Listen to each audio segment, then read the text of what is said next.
السلام علیکم ورحمۃ اللہ وبرکاتہ۔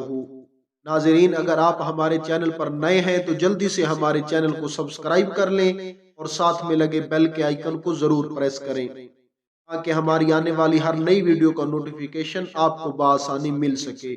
چلتے ہیں آج کے عنوان کی طرف۔ آج کی ویڈیو کا عنوان ہے انبیاء کرام علیہم السلام کے قاتل۔ قرآن مجید نے متعدد جگہ یہودیوں کی شرارتوں اور فتنہ پردازیوں کا تفصیلی بیان کرتے ہوئے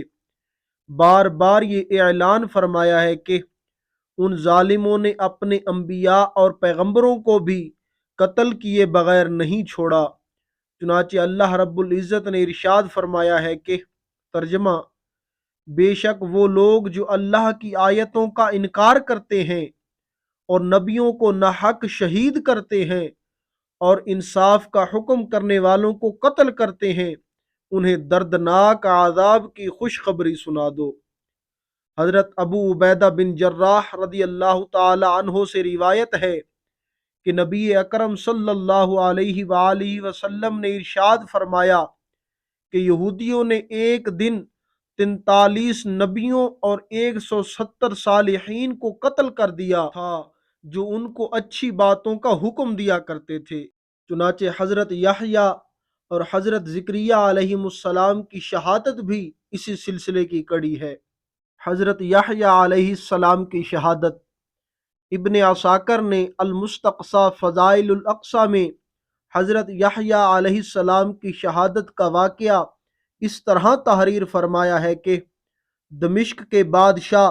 حداد بن حدار نے اپنی بیوی کو 3 طلاقیں دے دی تھیں،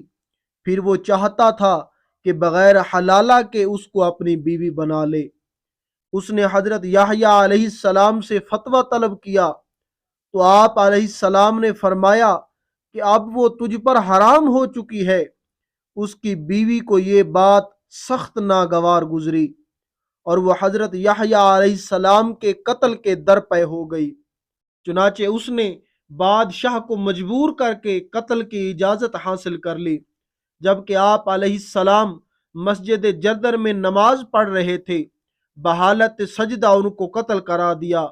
اور ایک طشت میں ان کا سر مبارک اپنے سامنے منگوایا، مگر کٹا ہوا سر اس حالت میں بھی یہی کہتا رہا کہ تو بغیر حلالہ کرائے بادشاہ کے لیے حلال نہیں، اور اسی حالت میں اس پر خدا کا یہ عذاب نازل ہو گیا کہ وہ عورت سر مبارک کے ساتھ زمین میں دھنس گئی۔ حضرت زکریا علیہ السلام کی شہادت: یہودیوں نے جب حضرت یحییٰ علیہ السلام کو قتل کر دیا تو پھر ان کے والد ماجد حضرت زکریا علیہ السلام کی طرف یہ ظالم لوگ متوجہ ہوئے کہ ان کو بھی شہید کر دیں گے، مگر جب حضرت زکریا علیہ السلام نے یہ دیکھا تو وہاں سے ہٹ گئے اور ایک درخت کے شگاف میں روپوش ہو گئے۔ یہودیوں نے اس درخت پر آرا چلا دیا۔ جب آرا حضرت زکریا علیہ السلام پر پہنچا تو خدا کی طرف سے وحی آئی کہ خبردار اے زکریا، اگر آپ نے کچھ بھی آہوزاری کی تو ہم پوری روئے زمین کو تہ و بالا کر دیں گے، اور اگر تم نے صبر کیا تو ہم بھی ان یہودیوں پر اپنا عذاب نازل کر دیں گے۔ چنانچہ حضرت زکریا علیہ السلام نے صبر کیا اور ظالم یہودیوں نے درخت کے ساتھ ان کے بھی 2 ٹکڑے کر دیے۔ اس میں اختلاف ہے کہ حضرت یحییٰ علیہ السلام کی شہادت کا واقعہ کس جگہ پیش آیا۔ ایک قول تو یہ ہے کہ مسجد جردن میں شہادت ہوئی، مگر حضرت سلیمان سوری رضی اللہ تعالی عنہ نے سمر بن عطیہ سے یہ قول نقل کیا ہے کہ بیت اللہ میں ہیکل سلیمانی اور قربان گاہ کے درمیان آپ علیہ السلام شہید ہو گئے، جس جگہ آپ علیہ السلام سے پہلے 70 انبیاء کرام علیہم السلام کو یہودی قتل کر چکے تھے۔ بہرحال یہ سب کو مسلم ہے کہ یہودیوں نے حضرت یحییٰ علیہ السلام کو شہید کر دیا، اور جب حضرت عیسیٰ علیہ السلام کو ان کی شہادت کا حال معلوم ہوا تو آپ علیہ السلام نے علل اعلان اپنی دعوت حق کا واز شروع کر دیا، اور بالآخر یہودیوں نے آپ علیہ السلام کے قتل کا بھی منصوبہ بنا لیا، بلکہ قتل کے لیے آپ علیہ السلام کے مکان میں ایک یہودی داخل بھی ہو گیا، مگر اللہ عز و جل نے آپ علیہ السلام کو ایک بدلی بھیج کر آسمان پر اٹھا لیا، جس کا مفصل واقعہ آپ پیچھے سن چکے ہیں۔ درس ہدایت، حضرت یحییٰ اور حضرت زکریا علیہم السلام کی شہادت کے واقعات اور حالات سے اگرچہ حقیقت بین نگاہیں بہت سے نتائج حاصل کر سکتی ہیں،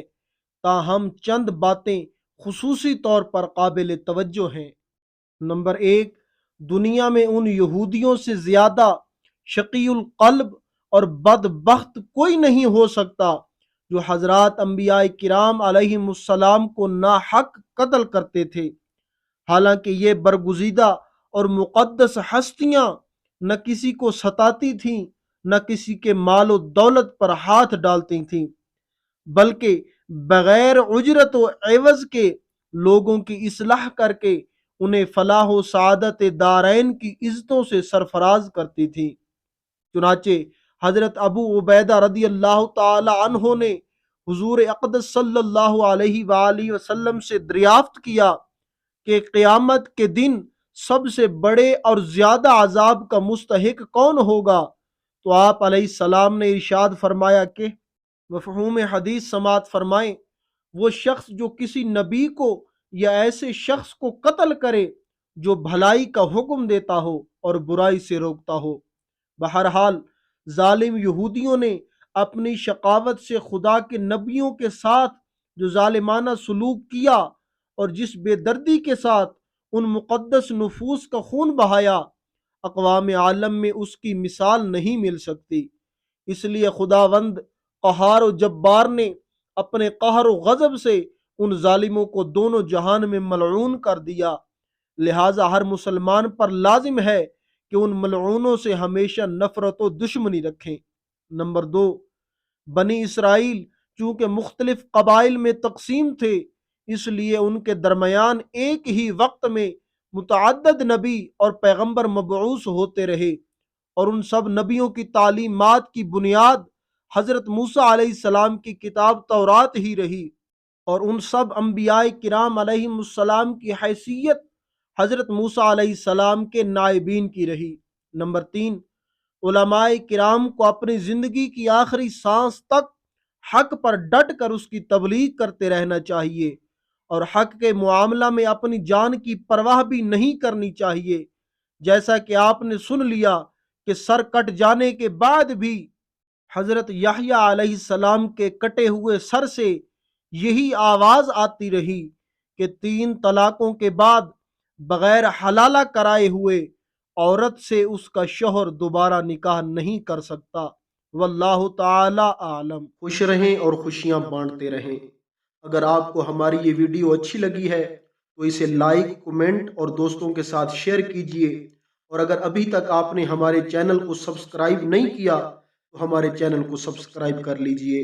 اور مجھے اجازت دیجئے۔ اگلی ویڈیو تک کے لیے اللہ حافظ۔